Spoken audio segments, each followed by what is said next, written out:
నమస్కారం అండి. డాక్టర్ మోహన్ శ్రీనివాస్ మాట్లాడుతున్నాను. నేను కార్డియాలజిస్ట్‌ని హైదరాబాద్‌లో. సో, మామూలుగా చిన్న చితక ట్రీట్మెంట్లు ఎక్కడ పడితే అక్కడ దొరుకుతున్నాయి మనకి. సో, కామన్‌గా వాడేదేంటంటే గ్యాస్ ప్రాబ్లమ్ అనేది ప్రతి వాళ్ళలో ఉంటుంది. మందు షాప్‌కెళ్ళి గ్యాస్ టాబ్లెట్ ఇవ్వు. సో, మొదటి 1, 2 రోజులు తర్వాత కొంతమంది అయితే నెలలు, సంవత్సరాల తరబడి గ్యాస్ టాబ్లెట్ వాడటం అనేది కామన్‌గా జరుగుతూ ఉంటుంది. దానికి కామన్‌గా గ్యాస్ అనో పేరు పెడతారు. సో, గ్యాస్ టాబ్లెట్ కొంతకాలంకి ఏమవుతుంది అలవాటైపోతుంది. గ్యాస్ టాబ్లెట్ వేసుకుంటేనే నా గ్యాస్ తగ్గుతోంది, అరగడం లేదు. ఇట్లాంటివన్నీ చెప్పడం జరుగుతూ ఉంటుంది. సో, సో కాల్డ్ గ్యాస్ టాబ్లెట్లు అనేవేంటి ఒమిప్రజోల్, పెంటోప్రజోల్, రానిటిడిన్, కొత్తగా పవర్‌ఫుల్ టాబ్లెట్లు కూడా వచ్చాయి. ఎసోమోప్రజోల్ అని.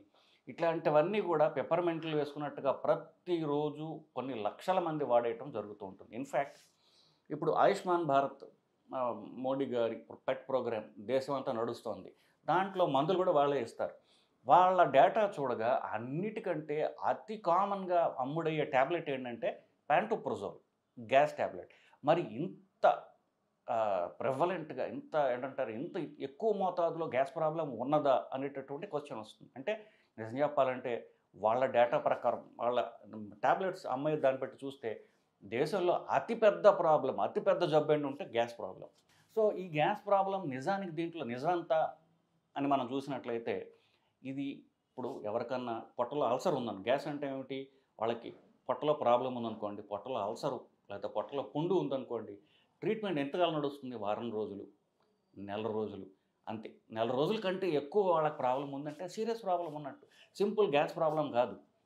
పొట్టలో పుండు ఉందా? లేకపోతే పొట్టలో కొన్ని క్రిములు ఉన్నాయా? ఇట్లాంటివి తెలుసుకోవాల్సిన అవసరం ఉన్నది.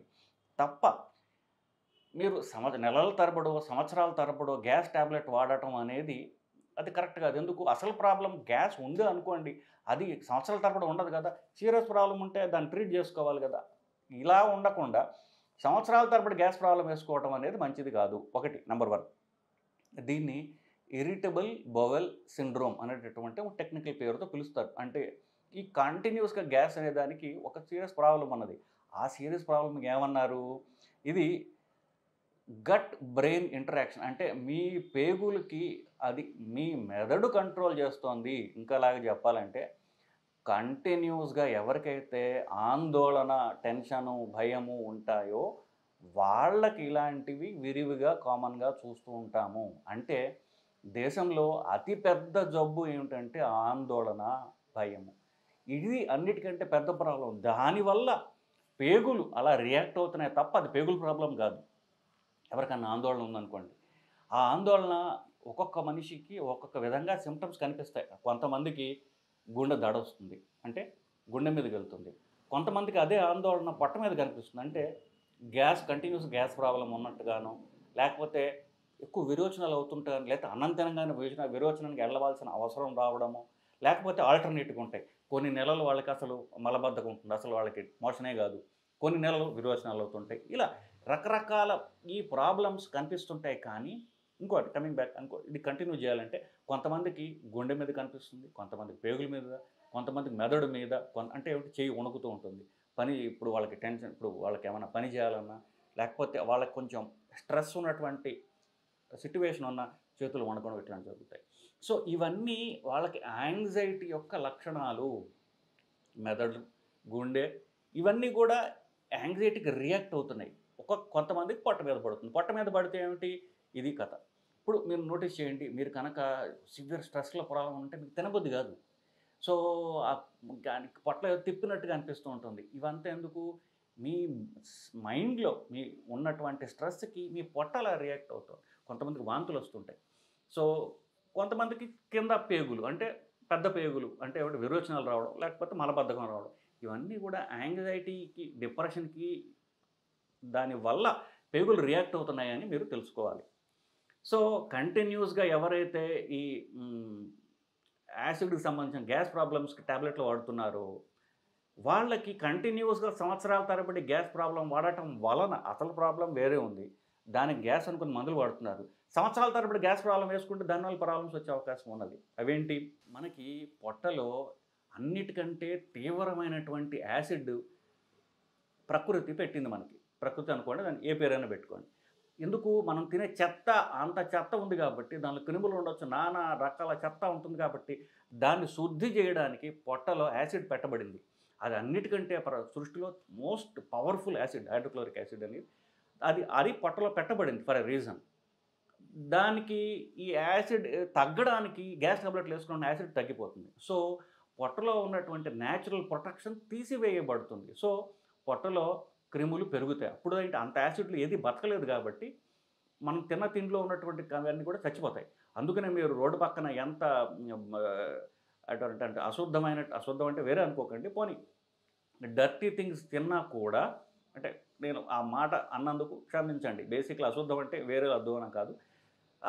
రోడ్డు మీద ఉన్నటువంటి కనిపించేవన్నీ దుమ్ము ధూళితో, ఇప్పుడు రెండో బండి ఉంటుంది, దాంట్లో నానా చెత్త పడి ఉంటుంది, వాళ్ళు చేస్తాడు.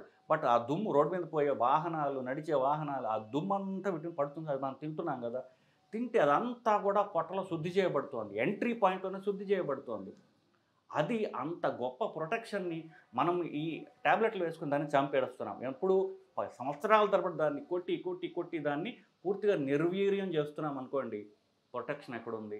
అప్పుడు నిజమైన బ్యాక్టీరియా పొట్టలో పెరగడం మొదలవుతుంది. సో నిజమైనటువంటి ప్రాబ్లం పొట్టలో వస్తాయి, పొట్ట కింది భాగాలటువంటి చిన్న పేగు, పెద్ద పేగులు కూడా రావడం అంటూ చూస్తున్నాం మనం. సో ఈ ప్లస్ పొట్టలో ఉన్నటువంటి కొన్ని హైడ్రోక్లోరిక్ యాసిడ్తో పాటు వైటమిన్ B12 అబ్జార్బ్ చేయడానికి, ఇట్లాగా కొన్ని పొట్టలో అవసరమైనవి ఏమున్నాయో ఈ యాసిడ్ ప్రొటెక్షన్తో పాటుగా అవన్నిటినీ కూడా ఈ మనం వేసుకునే గ్యాస్ ట్యాబ్లెట్లు తీసివేస్తోంది.